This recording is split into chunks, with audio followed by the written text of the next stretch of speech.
everyone, it's George from Blockchain DXB. You're listening to Crypto and Coffee at 8. Now, how Crypto and Coffee at 8 works is Monday to Thursdays, 8 a.m. to 8:30 a.m. We cover top news and information related to Bitcoin, blockchain, beyond blockchain, and cryptocurrencies.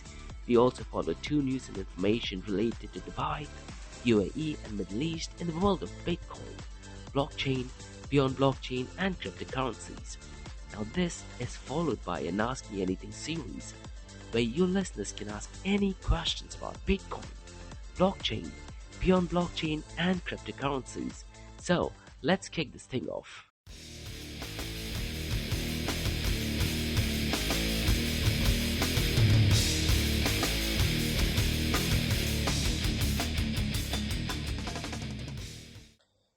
Hey everyone, it's George from Blockchain DXB, and today is the 30th of September 2021, the last day of the month, and it's Thursday here in Dubai. As you know, for people in Dubai, UAE, and Middle East, Thursday is the last working day of the week, and this is the last working day of the month as well. Fridays and Saturdays are the weekend, and Sunday is the first working day of the week. As we move to the last quarter of 2021, hoping the price reflects some really good metrics. Today we are going to be talking about Elon Musk, who is in the cryptocurrency news once again, this time supporting cryptocurrencies in general, and it has a lot to do with regulations. We also have some news about President Nayib Bukele, who is all in for Bitcoin, and this time the news is about geothermal Bitcoin mining.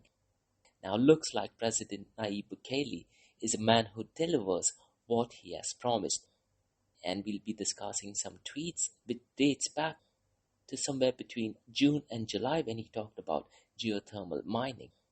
We're also going to be discussing, is Bitcoin apolitical?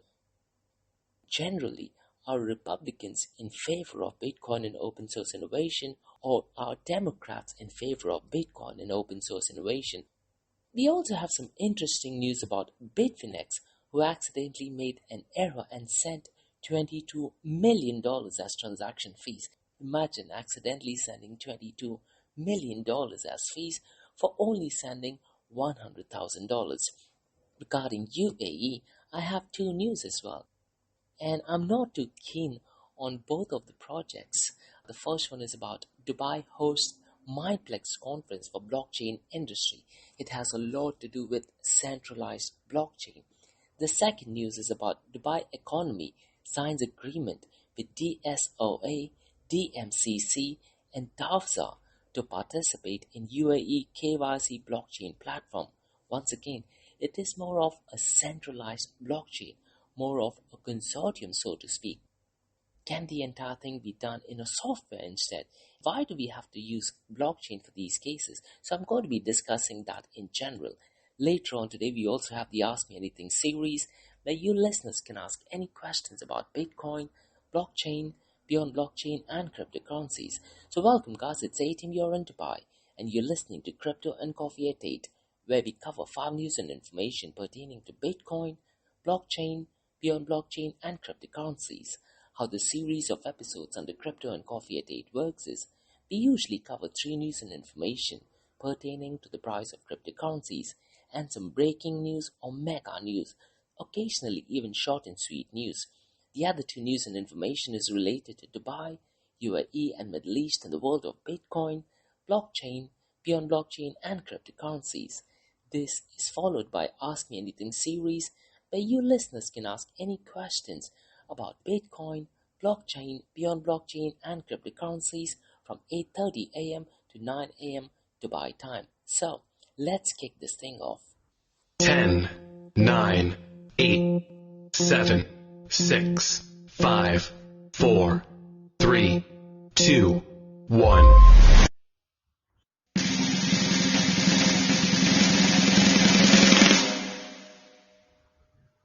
Morning everyone. Now today I'm doing the podcast a little bit early. It's 5 a.m. in the morning, so the price reflects the cryptocurrency market at 5 a.m. Gulf Standard Time. As of today, the 30th of September, the global crypto market is at $1.88 trillion, pretty much the same since the last 24 to 48 hours. Since the last 24 hours, it is marginally increased by 2.60%. The total crypto market volume over the last 24 hours has gone down. Currently, it is at $89.46 billion. So since the last 24 hours, it is down by 3.11%. Now, what has been going on in the DeFi world is that the volume of DeFi has gradually been increasing, and that is definitely a good indication. Something which I talked about last month was that NFTs were in the news quite a lot, but DeFi has steadily been increasing, and we talked about DeFi where the total volume locked DeFi reached a new milestone. The total DeFi volume as of the 30th of September is currently at $14.87 billion, and DeFi accounts for 16.62% of the total crypto market 24-hour volume. The surprising thing, once again, is the volume of stable coins. It hasn't gone a lot. As I mentioned over and again, whenever the price of cryptocurrency goes down, the volume of stable coins, in particular Tether USDT, increases. That is not the case. The volume of stable coins since the last 24 hours is only at $73.46 billion. That being said, stable coins do account for 82.11% of the total crypto market 24-hour volume. The king of all cryptocurrencies, Bitcoin. The price of Bitcoin is marginally up since the last 24 hours by 1.71% and is currently at $42,334. Mind you, the price as of 30th of September is at 5 a.m. in the morning, Gulf Standard Time. Ethereum is also up since the last 24 hours, but only by 2.80% and is just about to touch the $3,000 mark. It is currently at $2,928. Cardano is also marginally up by 1.68% and it's currently at $2.09. If you look at Cardano over a period of 7 days, it is down by 6.02%. The first news that I'd like to talk about is Elon Musk. Elon Musk shattered the cryptocurrency market when he said some negative things about Bitcoin mining. Also, about Dogecoin, there were rumors that he's going to pump the price of Dogecoin to roughly around $1 at the Saturday night live event. That did not happen. A lot of people were upset with Elon Musk. That being said, Elon Musk is back in the news again. This time, he's saying something positive in general about the cryptocurrency market. What he said was that the US government should do nothing when it comes to regulating the crypto space. I'm sure this comment is in relation to getting clarifications from Gary Gensler, because there's a lot of speculation as to what the definition of different cryptocurrencies would be. Are a lot of the cryptocurrencies securities? So there's a lot of drama going on in terms of regulations. Elon Musk is the CEO of Tesla, SpaceX, and he's a co-founder of Neuralink, which is one of my favorite projects. He said while speaking at the Code 21 event, and he also told CNBC that it's not possible, I think, to destroy crypto. And this is purely with reference to regulations. So some good news in favor of cryptocurrencies. He did say that the US government should do nothing, which means it should be organic. Also, if you look at the way how China is dealing with cryptocurrencies, US can actually go ahead and use this as a competitive advantage. And that is something which I'm going to be talking about next. My question before that is Bitcoin apolitical? Remember, Bitcoin started as a movement towards separation of money and the state, which means politicians should not be the reason why Bitcoin succeeds or does not. In theory, that sounds good, but in practice, that's not the case. What do you guys think?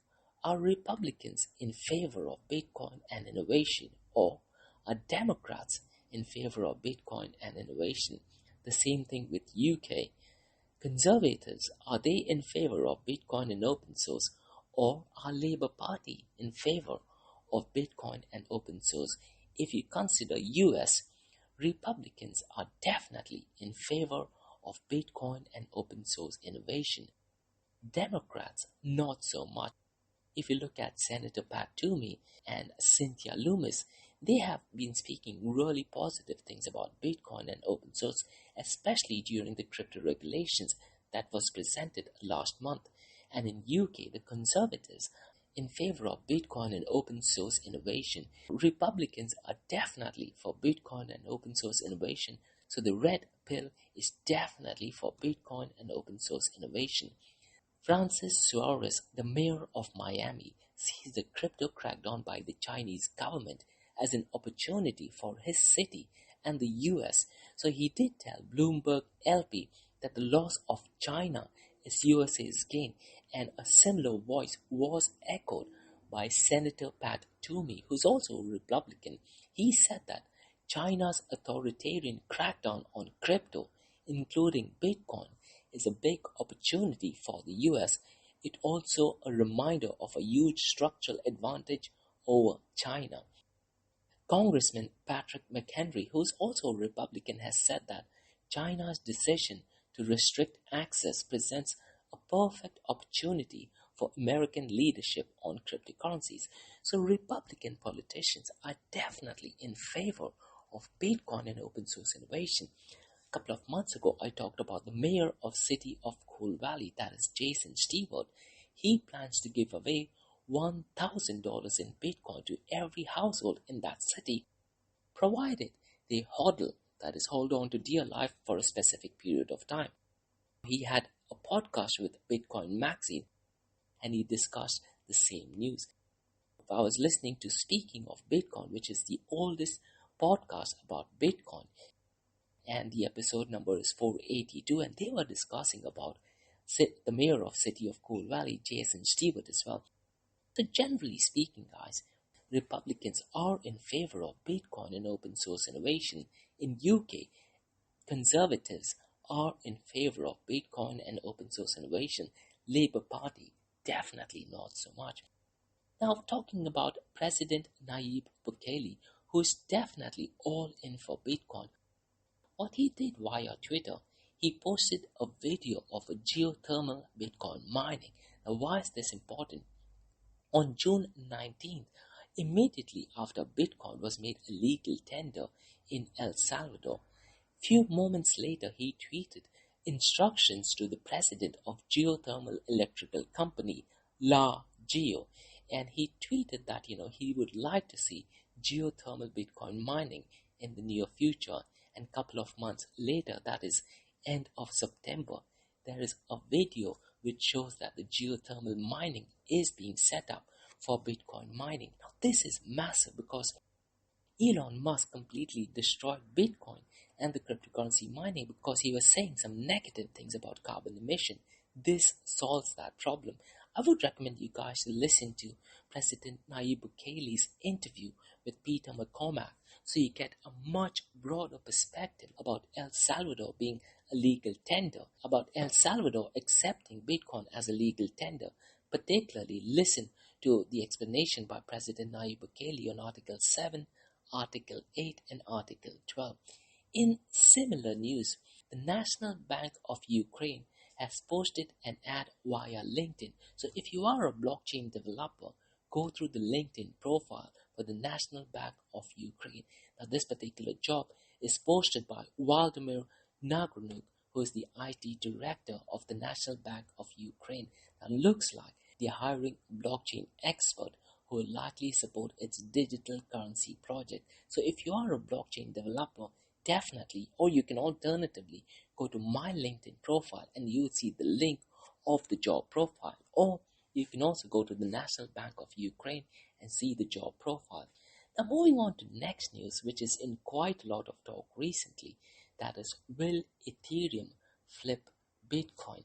In terms of market cap, I definitely see Ethereum flipping Bitcoin, especially with the successful London hard fork and Ethereum improvement proposal 1559, which reduces the supply in a very clever way.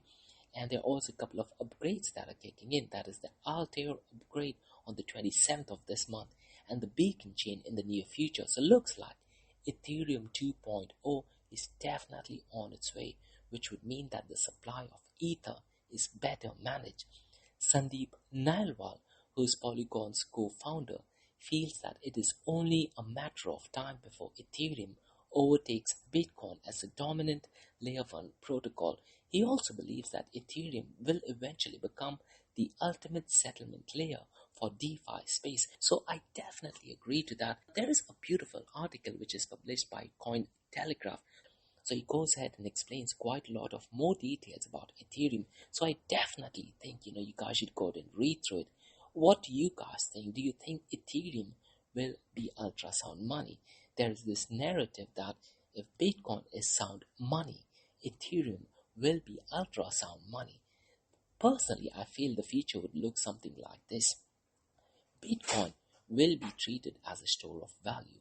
Ethereum will be as a store of value as well as medium of exchange, whereas stable coins such as central bank digital currencies and Facebook DM may be used as a medium of exchange. So that is something which is definitely most likely in the near future. Moving on to next news, that is about Bitfinex. Bitfinex has accidentally paid $22.7 million in transaction fees. Now what they tried to do was they wanted to send $100,000 worth of USDT, that is their stable coin, but accidentally they ended up paying $22.7 million. The power of open source is that you can go and check the transaction. So if you go to Etherscan, you can actually see that they tried to send it only $100,000, but they ended up sending $22.7 million as transaction fees. They did highlight this concern, and the good thing is that the miner who blocked that particular block, the block number is 133-07440, has announced that they will be returning all or most of the transaction fees. So the good thing is that they will definitely be receiving part of their funds. There are some great benefits of using blockchain, and there are some negative things as well. Blockchain is immutable. If the miner wanted, they could have completely refused to go ahead and send any of the funds. It is absolutely immutable, and Bitfinex cannot do absolutely anything about it. One reason why they did that, maybe as a goodwill, and because the transaction is open source, it does not put a good image in front of the world. Would you guys go ahead and return $22.7 million, which legally you don't have to do, by the way, but the miner has definitely gone ahead and done that. Moving on to news about UAE, and this is something which I'm really skeptical about. The reason being, it is a centralized blockchain project. So the news is by gulfnews.com, and the news is about Mineplex, spelled as M for mother, I for India, N for November, E for Alpha, E for elephant, P for Peter, L for Larry, E for elephant, X for X-ray. Now the website is www.mineplex.io. They have a blockchain called as Mineplex blockchain. This particular blockchain is 100% centralized. Now they had an event yesterday at Ritz-Carlton, which is at Dubai International Financial Center, or TIFC, where they were networking with leaders of the blockchain industry, fintech spheres, and presentation on the most anticipated project of the market. The reason why they had that event was they celebrated 1 year since the launch of innovative Crossfire Mineplex Banking, the launch of new line of products that will determine the development of the crypto industry for the next 5 years were discussed. Now during that event, there was also a signing of agreement on strategic cooperation between Mineplex and Jayson Finance Limited. Now Jayson Finance Limited is a financial institution that has the principles of Visa and MasterCard for the integration of Mineplex and MasterCard payment system. So what this will do is, this will allow users to perform any operation in Plex tokens bypassing intermediaries. So essentially what they are doing is they have a centralized blockchain, and looks like they are trying to promote the Plex tokens. The reason why I say it is the centralized blockchain is because there is no GitHub page, and you have to register. Once the registration is done, then they will decide if it is approved or not. What happens if Mineplex decides to close its operation? Mineplex can easily double spend because the blockchain is 100% centralized. And you need to register to use Mindplace blockchain. There is also no white paper for Mindplace blockchain. Can all of this thing be done by a software instead? Because they do have a central point of failure. Now Mindplex, they also have a crypto card that allows users to pay with cryptocurrency anywhere in the world, anywhere where there is a card reader. Now this is a good thing. The first certification on the Mindplex crypto card with Plex tokens was held at the event. Alexander Mamasidoko, the co-founder of Mindplex Banking, said, "We are entering a new era of development, not only of the project, but also of the market as a whole. The market system, the banking system, in its current form cannot cover the needs of consumers. We have developed cross-wire technology and a number of financial instruments in order to change the industry and make blockchain and cryptocurrency a part of every client's daily reality." Personally, I don't like this project at all because it is a centralized project. They also have a marketplace, Mindplex Marketplace. Now what Mindplex Marketplace does is it serves as a middleman and operates as a retail company. So users purchase the electronics for fiat and sells them to other users for Plex. Buyers can have an opportunity to spend their tokens and buy goods without exchanging them. Among benefits for buyers, the Mindplex Marketplace provides them with a new audience and new opportunities for placement. I did look at the mindplex.io website, and personally I definitely wasn't convinced with the entire project. They also have mobile banking. Now the mobile banking, Mindplex Banking, unites the reality of blockchain and traditional financial services. As per that website, they allow automatic conversion of cryptocurrencies to fiat. Overall, I'm definitely not content with the project. The next news that I'm going to be talking about, that is about UAE KYC blockchain. Again, this is another project that, to be honest, I'm not at all convinced about. Dubai Economy signs agreement DSOA, DMCC and DAFSA to participate in UAE KYC blockchain platform. So the UAE KYC blockchain. This particular news was published by the mediaoffice.ae. In case you want to read through the article, go to mediaoffice.ae. Now what the UAE blockchain platform will do is, it will facilitate faster, more secure and streamlined customer onboarding and allow sharing of verified eKYC data between licensing authorities and financial institutions by leveraging advanced distributed technologies. It saves time and reduces costs, and more importantly, the quality is much more secured. My question is, can it be done by a simple software instead, rather than using blockchain? There are loads of companies who form the consortium, that is Emirates NBD, Emirates Islamic Bank, Commercial Bank of Dubai, HSBC, Abu Dhabi Commercial Bank.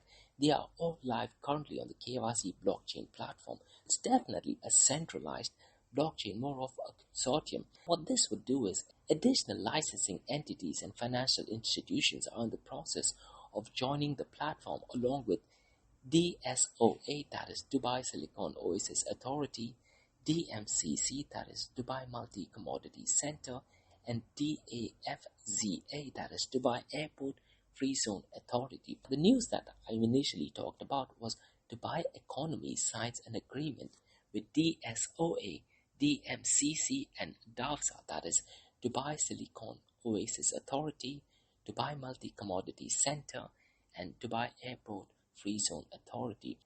The blockchain platform that they have is called as Unified Business Registry, or UBR platform. The work is underway to complete the connectivity between the UBR. So the blockchain platform and the KYC blockchain platform will be ready by Q4 of 2021. So this is definitely going to be a centralized blockchain. The reason why it will be a centralized blockchain, because there will be selected officials who will be the one who will be approving and updating the data. In case of Bitcoin, miners only update the data. They do not approve any of these data. This is the key difference between centralized and open blockchain. In case of open blockchain, there will be miners or selected officials who will be approving and updating these transactions. Now remember, when you talk about blockchain, the data is only as good as the input. Because there is a central entity, it can be easily double spent, that is manipulated, or you can cheat the system because there is a central point of failure. The recommendations that I would have is if they could incorporate zero knowledge proof. If zero knowledge proof is used where selected official individuals who are approving and updating the data cannot see the data, will be the best and ideal use case for blockchain. So that's all for today, guys, from the Crypto and Coffee Update from Blockchain DXB. In case if you guys have any feedback or suggestions, please drop me an email to info@blockchaindxb.com. You can also check my website, that is www.blockchaindxb.com. If you like listening to this, please follow this podcast, click on the follow and share the word across. For the next 30 minutes, it's going to be an Ask Me Anything series where you listeners can ask any questions about Bitcoin, blockchain, beyond blockchain, and cryptocurrencies. So that's all for today, guys. 10, 9, 8, 7, 6, 5, 4, 3, 2, 1. Hey everyone, it's George from Blockchain DXB. You're listening to Ask Me Anything series where you listeners can ask any questions about Bitcoin, blockchain, beyond blockchain, and cryptocurrencies. Remember, Monday to Thursdays, 8 a.m. to 8:30 a.m. we have Crypto and Coffee at 8, where we talk about top 3 price-related information about Bitcoin, blockchain, beyond blockchain, and cryptocurrencies. This is followed by Ask Me Anything series where you listeners can ask any questions about Bitcoin, blockchain, beyond blockchain, and cryptocurrency.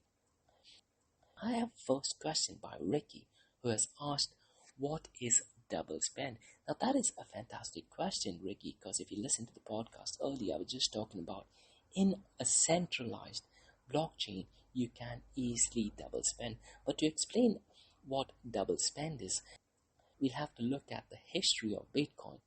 Before Bitcoin was created, there were a couple of other projects, that is Hashcash by Adam Back, BitGold by Nick Szabo, Blinded Cash by David Sharman, B-Money by Wei Day. All of these projects were cryptocurrency projects. The whole idea was to create money without the need of a central intermediary, but they had a problem, and the problem was a double spend problem. Essentially what double spend problem is, you can spend the same money twice. So let's say, for instance, there is Alice who has only 10 digital currencies, and this is before Bitcoin, because Bitcoin solved the double spend problem. For instance, if Alice has 10 digital coins, prior to Bitcoin, Alice could send the same 2 digital coins to person A, the same 2 digital coins to person B, C, so on and so forth, and Alice can still have 10 digital currencies. Now the reason she could do that is because of the double spend problem. So essentially she could spend the same money twice. Bitcoin solved the double spend problem. How did Bitcoin solve the double spend problem? That is by cryptography, hashing algorithm, and mathematics. In this particular series, I won't go into the details of what cryptography is used, or what hashing algorithm is used, what mathematics is used.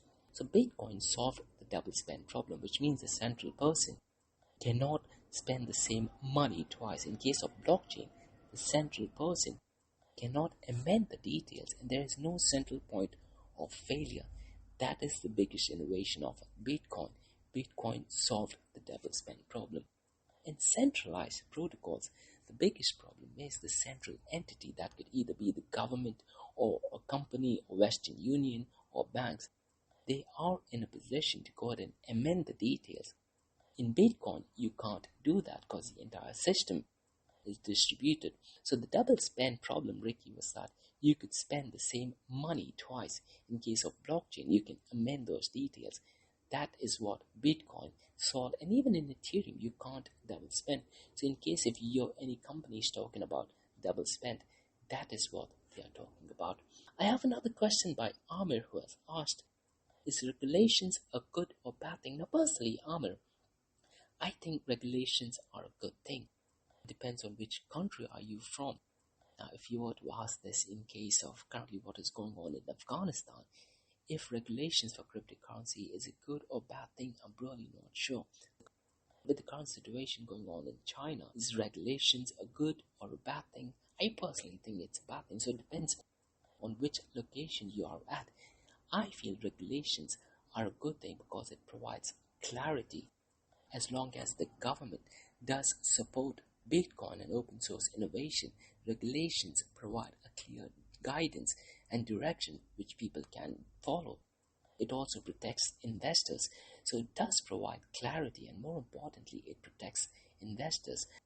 Amr, I have a session on the 7th of October called as Pestle Art Analysis, that is political, economical, social, technological, legal, environmental, and religious. Now, in legal is where I'm going to be discussing regulations in detail and areas where law and regulations is applicable, that is cryptocurrency exchanges, stable coins in terms of how the audit needs to be done and what are the results and what are the filing requirements. An interesting area, I believe, is the smart contracts. Smart contracts, the notion is that code is law, but are these smart contracts legal? And what is it that the governments can do to go ahead and support innovation? That is what I'm going to be talking about. I have another question by Satish, who has asked, how many cryptocurrencies are there right now?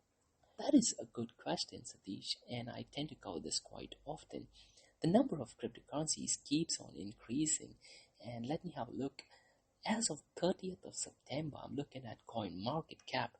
There are over 12,203 different types of cryptocurrencies. To be completely honest, a lot of them are utter nonsense, and they are also called as shitcoins. The biggest cryptocurrency of them all is Bitcoin. Now, Bitcoin is the king of all cryptocurrencies, and Bitcoin's dominance is 42%, which means of all the 12,203 cryptocurrencies, the dominance of Bitcoin is 42%.